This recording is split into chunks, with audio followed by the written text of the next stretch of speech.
हसीन है, मुस्कुरा दीजिए।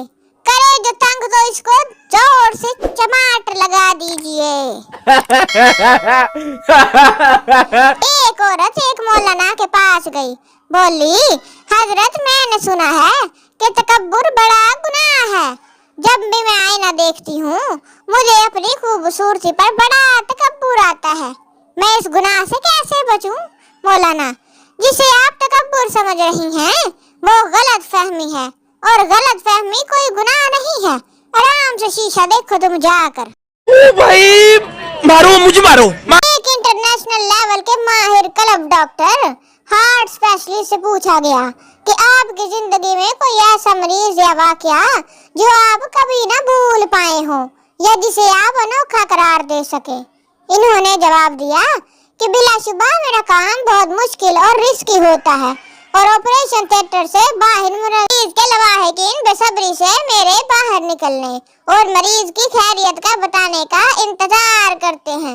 मगर एक एशियाई खतून के शोहर का ऑपरेशन करके बाहर निकला तो जो सवाल इसने मुझसे पूछा वो मेरे लिए बहुत अनोखा था। इसने बाहर निकलते ही पूछा, डॉक्टर साहब, क्या इनके दिल में कोई और भी औरत तो नहीं थी? मैं बस आज तक इसी एक सवाल पर लाजवाब हुआ हूँ, नहीं तो मैं सारे सवालों के जवाब दे देता हूँ। जब भी बारिश का मौसम हो और बूंदों की शरारत अपने जौहर दिखाए तो आलू और प्याज का इखलाकी फर्ज बनता है कि बेसन की दबेश चादर ओढ़कर मसालों के झूमर सजाए तपते तेल में छलांग लगा दे।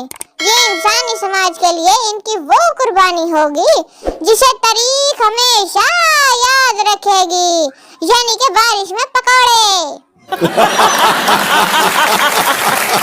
जॉन एलिया मशहूर शायर को एक दफा सख्त बुखार हो गया और वो बुखार की शिद्दत से बेहोश हो गया। जब इनकी आंख खुली तो बीवी से पूछा, क्या मैं जन्नत में हूँ? बीवी ने कहा, अल्लाह न करे, क्या हो गया है आपको? देख नहीं रहे कि मैं सामने खड़ी हूँ?